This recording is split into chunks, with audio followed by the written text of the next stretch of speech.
Okay everyone, so this is a reshoot of a previous video because somehow when I uploaded it, I lost the sound file and I have never been able to find it again. So we're going to start over with this project. So what I'm going to be walking you through today is how to create basically anything you want, in this case coasters, that have both a handwritten message and a sound message that you can view or listen to with your phone. So this is my final project. You can see that this is the front, so it has a bunch of handwritten engravings on these wood and marble coasters. You can pick these up at like Target or Amazon. I think I ordered these ones off eBay. So let's get started. I will show you the back really quick. So this is how the back works. So on the back, I have a QR code that you can just scan with the camera of your phone. So you don't need to be super tech savvy. You just open the camera and hover it over this, and it will give them a web link that they can click to play the message. So I'm going to be walking you through how to make that as well. So let's start with the first part, which is the signature. So what I'm going to do is I'm going to open an image that my brother sent me of his handwriting and his signature.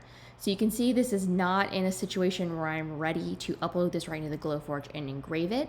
I believe you can scan using the Glowforge. I do not prefer to do that. I actually am just going to do this in Photoshop, but any photo program, you should be able to do this. So first thing I'm going to do is image rotate, and I'm just going to set it counterclockwise so we're not looking at it sideways. And then the first thing I'm going to do is, or the second thing I should say, is I'm going to bump up the contrast a ton. So I can actually go to my layer modes here and grab something here, or I can go to image adjustments and then levels. I can also hit Command L, and that's what I would normally do. I'm then going to drag the right slider up as much as I can without losing the text, and I'm going to drag the left slider in. So what I'm doing is bringing the highlights up and bringing the low lights or the shadows up. So that's good enough that I have nice bright white and black here, and it doesn't matter if your image is in color. I believe I have an example here where I think I have it somewhere in color. Let me see if I can find it. I'm not seeing it at the moment, but even if this was like in color or some crazy color, it doesn't really matter. You're just going to bump up your contrast as much as possible. If it is in color, like you wrote it with a red marker or something, you can hit Command U, or in this case, back here, and it will bring up your hue and saturation slider, and you can turn down the saturation all the way, and it's going to make it a black and white image. You can also do that under image adjustments. Once that's done, just for simplicity's sake, I'm going to crop it down to just the signature. If I don't accidentally select that first, I'm going to bring it down here. And then I would just save that file. I can also just hit Command A, so select all, and copy it, and I should be able to just drop this right into Illustrator. So I'm going to walk over to Illustrator and show you what I've got here. So this is my completed file. You can see I have already adjusted everything, and then I have two different versions of the project. One here is what I used for the coasters, and then I did a different one of pendants for my mom, which I will show you. I'm going to create a new file, 20 inches by 12, because that's the Glowforge artboard size, and that way it'll always upload in the same spot. And then I can just hit Command V to paste that image, so I don't even have to save it. I can just copy it right out of Photoshop. I'm going to scale it down a bit. And then with it, while I have that selected, I can come up here to image trace, and I can just click image trace. And it said it might proceed slowly because it's a large graphic. I'm going to hit OK. I know it's not going to be too bad. And there we go. I have now live traced this, and it's a vector. But if you want to adjust your settings a little bit more, you can click this image trace panel option, and it will bring up your settings where you can make further adjustments. So if you adjust your threshold, it will change kind of like what it converts. In this case, I have a pretty black and white image, so you can see there's not like any major changes there. But I can also select ignore white. It will thus delete the white background, and then I can hit expand. So you have to really play around with this. Sometimes I turn the paths up or the corners or some other things. This is a really, really simple trace, so it's not a problem. So after expanding it, if I zoom in, you can now see it is a vector image. So I can make that as large or as small as I want, and it's always going to be sharp. So that would be step one. So creating your signatures. And what's kind of cool about once you vectorize them is, if you can see in my pendant option, I actually moved the mom down on the line here. So I can actually do that here by either right mouse clicking and ungrouping, or grabbing my direct selection tool, which is my white arrow, selecting the object I want to select, and then moving it with my black arrow there. So I can even change the size or scale to get it to look maybe more even, but that's essentially how you would do the signature. So the next step would be to design where this is going to sit, and then I'm going to go do the QR code. So there's a couple different ways you can do it. In my actual file, you can see I just left them plain because there's nothing special about this. I'm just going to engrave them on an object that already exists.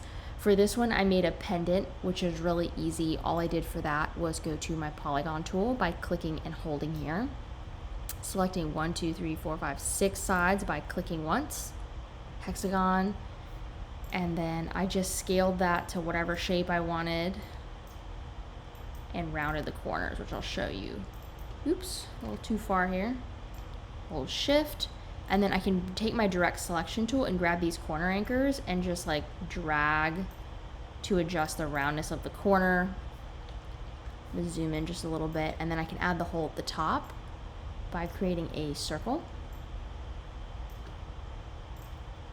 And then I'm going to create another circle, scale it down, and drop it on top, and hit center there. And I know you can't really see these, so let's switch those like that. And you could technically just leave it like that, but I actually like to use my Pathfinder tool right here to hit minus front, and that will actually cut the centerpiece out as long as it's on top. So there we go. I'm going to drag this down, add it to this part here, select both, and then unite. So I know that was really fast. If you're not familiar with the Pathfinder or the Align tools, I suggest watching some of my other videos or doing a little bit more research. I use these tools for just about everything under the sun. There is so much you can do with them. They're really the basics of Illustrator that you want to master if you're going to be creating files for the laser. But that's the simple method of how I created the pendants, just so you can see it. I'm going to delete that since I already have these ones. And I am going to go back here. And now that we have kind of looked at that and figured out exactly how we're going to make our shapes, you can do that part. Or if you want to make kind of like a keychain design, and I've seen this a lot, I'm going to show you how to use the offset path. So the first thing I'm going to do is I'm actually going to scoot the text in just a little tighter because it's kind of spaced out. Grabbing my white arrow and I'm holding shift and just the arrow keys just to move this over. So I don't think this takes away the character of the handwriting, it just kind of makes it a little easier to work with. And then I'm going to highlight all of it, and I'm going to go to Object, Path, Offset Path. And this is a really, really cool function. So in this case, I want to create like a keychain shape that kind of follows the text. So I'm going to bump up my offset to like 2. That's way too big. Let's try 1. A little smaller, 0.8. A little smaller than that. So I just play with this setting until I like about how far off it is. I want to do a little bit more, so let's do 0.65. And let's say I'm happy with that. So you can change the way the edges meet, so it's like miter versus rounded. In this case, you're not going to see a big difference because these are already rounded shapes, but normally I would hit round in this case because I want a nice soft shape. I'm going to click OK. I'm going to come back to my Pathfinder tool here, and I'm going to hit Unite, and it's going to fuse it into one nice shape. So you can see maybe I made a little too much space. I think you want something a little sturdy. That'll work. And then if you feel like it's a little too bumpy and crazy, another thing you can do is go to Object, Path, and Simplify. And from here, you can reduce the amount of points in a shape to kind of make it simpler. So now this isn't necessarily looking that much better, but it gives you an idea of something you can do. I do recommend doing this if you live trace something and it has way too many points or something. It can kind of make it just look a little bit cleaner. And then if you did that, another option for cleaning up this outer shape is to come, I believe it's under the pen or the erase, there we go, the pen tool, and that's the smooth tool. Select your shape, and then you can just hand paint this along until you find a shape you like. And then all I would do from here, once I found something that I thought actually looked nice, in this case I would probably just hand draw a shape that looked elegant and thought out. You can add your little toggle like we did with the other one by creating a circle. In this case, I'm just going to fuse it into the shape first. Let me copy it because you'll see why. Fuse that. I'm going to send that backwards. Did we lose our text? Oh, I accidentally selected the text and fused that as well. Let's not do that. I'm going to ungroup them because it looks like they're grouped together. Might have to do it a couple times. Every once in a while when you do like a unique function like offset path, it'll group stuff weirdly, so you just have to check that. I'm going to fuse those. And then I want to make a little circle here that's centered on this one. So after copying that circle, I can go to edit, paste in place, and it's going to paste it exactly where it was. And then I can hit Command Shift and Alt, I believe actually on the PC, and scale it in and cut it out. So I know that's quick. Once again, really take some time to play with the Pathfinder and the Align tools, but that's one option if you wanted to do a handwriting keychain or something like that. So now that we've explored a little bit of what you can do with the handwriting, let's go take a look at how to actually make the QR codes and the message. So we'll come back to my actual file. You can see I have all of this set up, but let's open Google Chrome and let's take a look at what we got here. So the first thing you want to do is take your audio files and you want to upload them to a place where you can have a web link. So in my case, SoundCloud, because it's free. This place has been around for a long time. So there's a very good chance that your sound files will be hosted here for years and years to come. It's not going to be like a major problem of it getting deleted or disappearing. But in this case, I have one sort of unique sound file, so I kind of want to show you what to do here. So in this one, the one for the baby, I actually had a video of her chatting. So let's see if I can find that really quick. And we're going to convert that to an MP3. So if you have a video but you want to take the message out of it, you can easily do that here on OnlineConverter.com video-2-2MP3, or however I have that here. Y'all can copy and paste. So if you want to upload a file, you can choose a file, and I believe I have it here. I might have moved it somewhere since it's been a little bit of time. So let's see. All right, it looks like I already converted it, so I don't have it here. But if you have a video file, all you have to do is grab that .move or whatever video you have, hit convert, and then you can download it as an MP3, come back to SoundCloud, and easily upload. So all you do to upload is you just click upload, create a free account, choose a file to upload, navigate to your file. You can see I have them down here. And then you can open it, you can add an image for it. So I think that's really cute because that way it'll pop up when they look at it on the phone. So I always add an image, add a little message or a story, and then you want to probably make that public so that, well, at least so they can find it. But you can make it private as long as you use the link. So one or two of these options is just fine. So let's go back to my tracks here. And then when I'm ready to actually make it into a QR code, all I have to do is find the link. So if you go to share, it's going to give you a link that you can copy, and you can go to this goqr.me and you can generate an EPS or a vector QR code.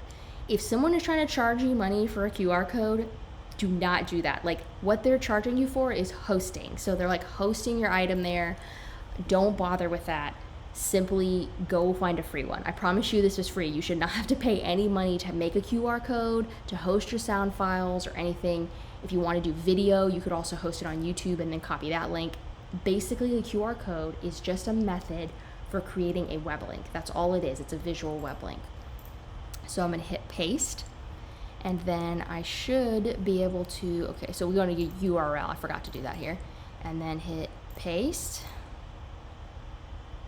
And then hit download, and it's going to say, okay, do you want to make it a color? I'm not worried about any of that stuff. You can actually make them any color. It's not going to matter. I don't care about that because I'm bringing it into Illustrator as a vector, and then I can make it a color there. So I'm going to hit EPS. You could do an SVG too. I just like EPSs. I use them in Illustrator a lot. I'm going to open this in Illustrator, and you can see if I zoom on in, I now have a QR code. Now QR codes are kind of cool. You can actually color them a lot of different colors, you can round the shape, and you can actually delete some of these pixels. The problem is you kind of have to keep playing with it to do that. You got to delete them and then check if it works, delete them, check if it works. I'm not doing that. I'm not going to pay for a fancy QR code maker that makes them different rounded shapes or something. I'm just going to take this, merge it into one thing. Oops. So that didn't work.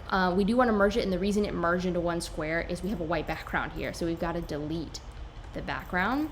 And then now that we click it, we can see it's all one color. I should be able to merge that. And then just copy and paste. And all you would need to do is engrave that on your design and you'd be good to go.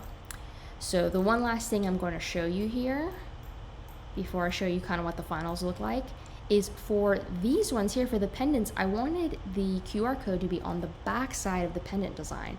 So what I did was I just created the pendant, I layered both of the items, so the text and the QR code, and I made them different colors. That way, when you come into the Glowforge interface, all you have to do is cut your shape first. So set your actual outside to cut, and I'm just going to put this as thick white birch. Then, and engrave one of the designs. So here I would engrave the text and cut it out. Then I would go to the Glowforge, I would pull these out, flip them over, I wouldn't move anything, and then I would turn this off, turn the cut off. Here we go. Ignore. And then I would just switch what I was engraving. So you can see I have to ignore this one. And then I would go to the QR code and I would hit engrave for that. And that's all you have to do to get them perfectly lined up back to front. So cut them out, flip them, and then engrave the other side. Just make sure you don't hit the cut on the cut outline twice, or you might char your edges too much. But that hopefully gives you kind of an idea of how I set this up. If you're worried about getting your coasters perfectly aligned, I just used my camera because I have a really good Glowforge camera. It's lined up really nice. But if you have a little bit more of a challenge or a unique shape and you want them to be perfect, I suggest going and watching my video on how to create a jig, because I show you how to do it with circle shape and it makes it super easy. But in this case, hopefully that kind of gives you an idea of how to use QR codes, how to convert handwritten text, how to maybe make offset shapes, as well as how to do a work and turn design. If you have any questions, let me know. Thank you guys for letting me know that the other video did not have sound. I went weeks without sound on that thing. I'm sure everyone was absolutely baffled as I was waving my mouse around and not explaining anything. But thanks again. I hope this was helpful, and I'll see you next time.